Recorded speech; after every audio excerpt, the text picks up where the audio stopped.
Hello, beautiful family. Here we go. I would wish you a happy evening. It's evening here in Missouri.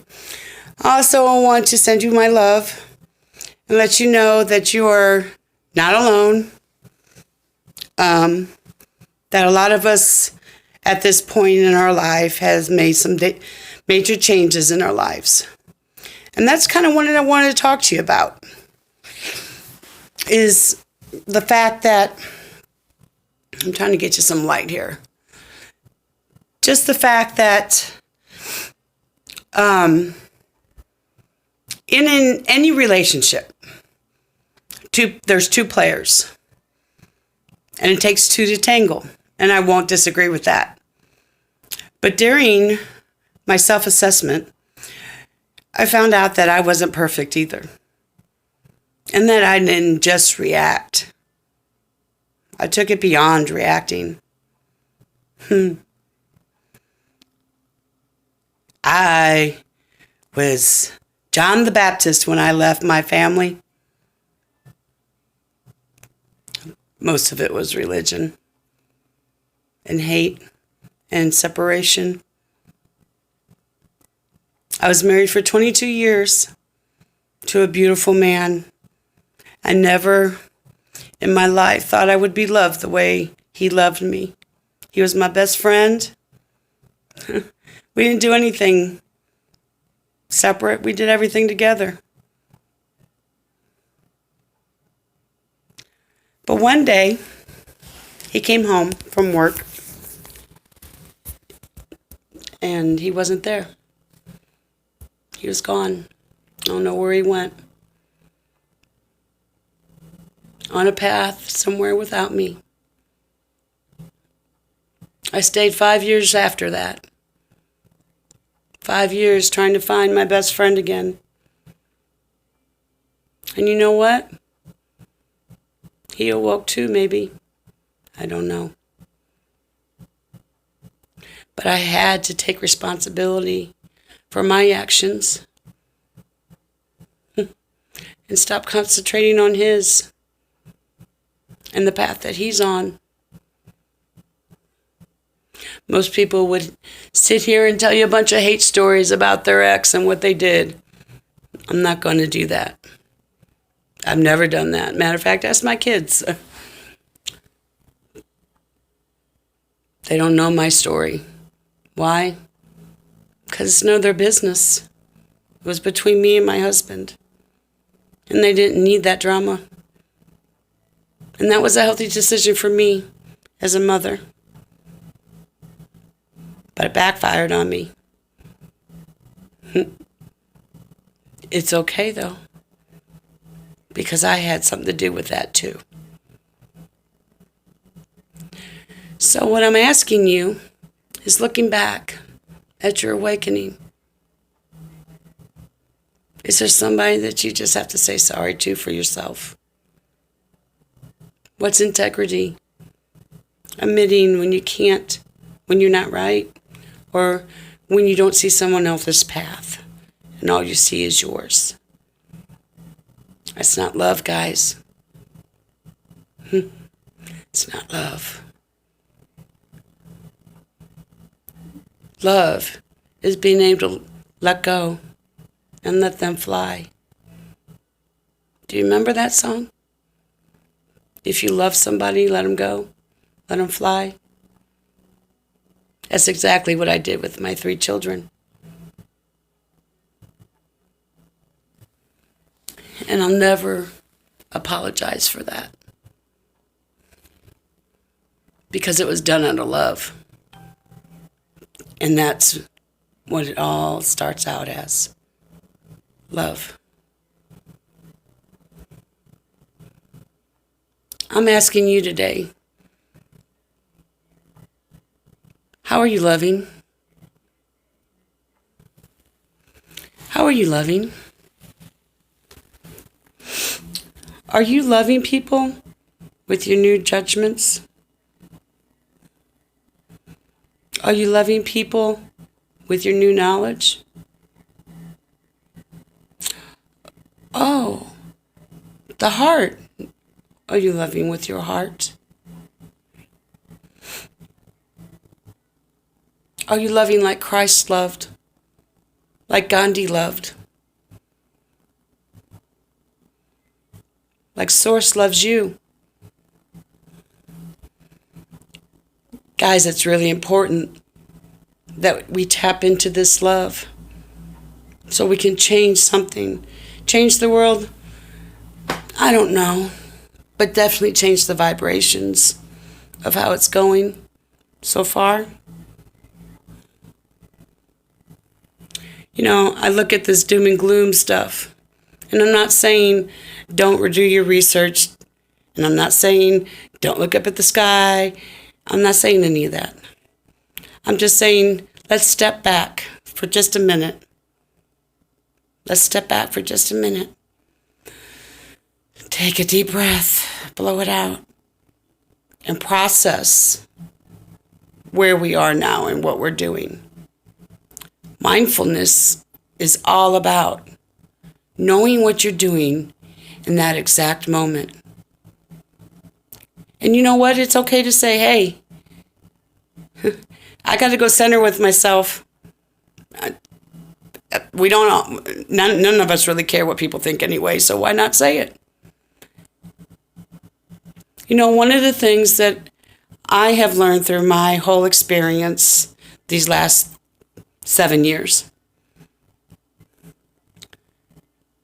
is sometimes when you run, you don't know when to stop. I've stopped running 2 years ago.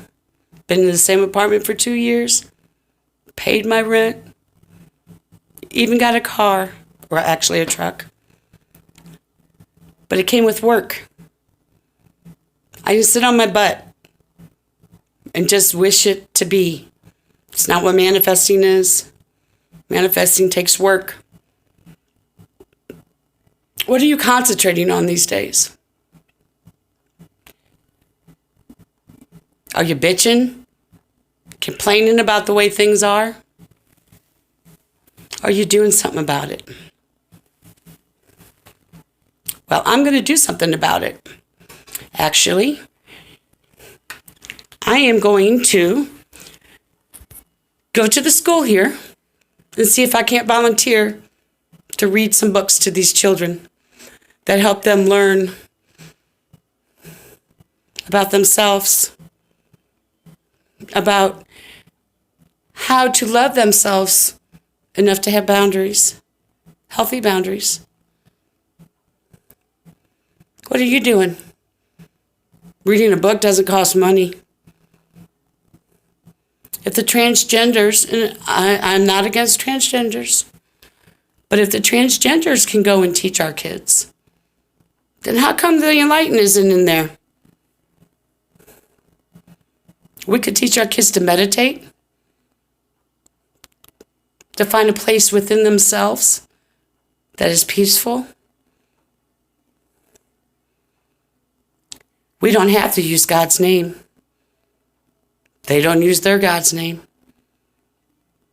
There's all sorts of ways you can teach a child. Just laughing with them teaches them. But did you also know that children are here to teach us? What? Step back. Yeah, Jack. They are. People dismiss it as kooky ideas. Oh, she's wrong. We got to teach her right. Should be reprogram her right. Guys, it doesn't cost money to go read a book to these children that are in so much need of love, listening, a smile that just says, you know what? You're okay. You're special. And I love you. Do you have a YMCA? Be a mentor. Don't tell me you don't have time. I want to hear it. We have all the time in the world. We're eternal beings. So why are you rushing around? Relax. Father wants you relaxed. He can't work through you if you aren't relaxed.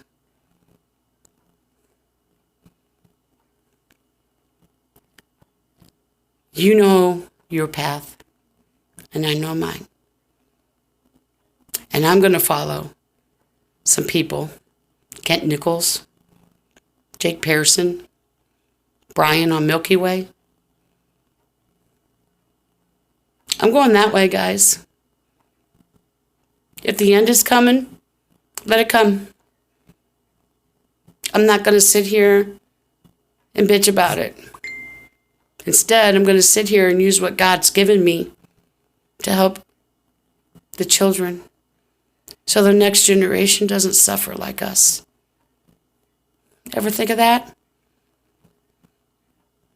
How much food do you throw away in your house that you could maybe throw it in a pot? You throw it in a pot, make a soup, a stew, whatever. Take it to a church. They know people that need it. Go to City Hall.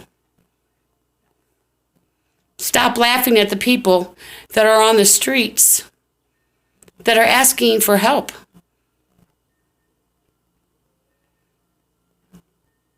I just saw somebody with an RV today in Hy-Vee parking lot that ran out of gas. If I had money, I would have given it to him in a second.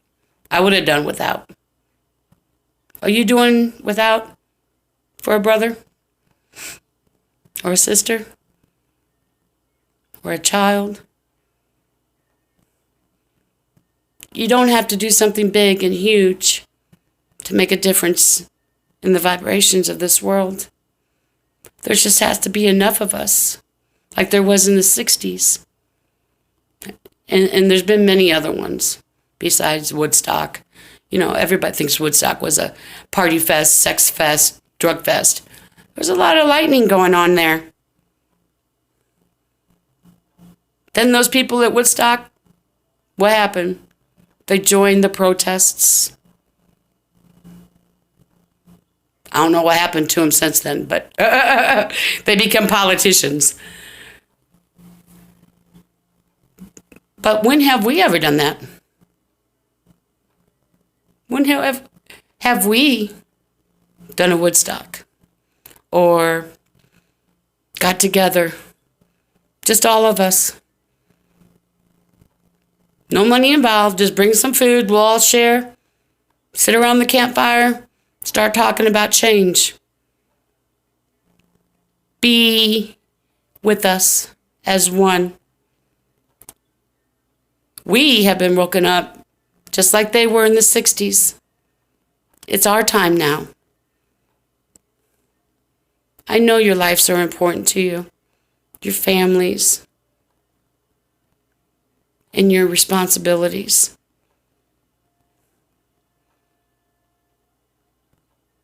But there's got to be some time in there that you can go read a book to a child, that you can go to social services and ask, what does these foster kids need? I was a foster mom. I got a certificate. I never got children, but I did work with children. I worked for Boys and Girls Club. I used my foster license to advocate. Cost me no money. None. It did cost me parts of my heart, though. I wouldn't do anything different. The lessons that I learned were very valuable. It taught me how to love even more. Do I hate my ex-husband? No. I love him more now than I did when I first met him. I pray for him now more than I did when I first met him. I pray for my children. They have a beautiful family with their father. I could not replace that. And their path was a different way. And it's okay. even though it hurts. Even though it hurts. It's okay. Because I love them. And that's what they wanted to do. But let's go down a path I didn't want to go. And that's okay. Because I respect their path in love. So I'm asking you today, are you ready? Are you ready to show that light? Let's see what we can do as a family. It's Christmas. Share your Christmas dinner with somebody. Invite a child that doesn't have Christmas to your house just to be with your gathering. That would mean more to them than a present. That would be their present. This is what love is, guys. Love doesn't cost money. Love is pure. So I want to tell you all thank you for watching me tonight, and I hope you all have a blessed evening. Night.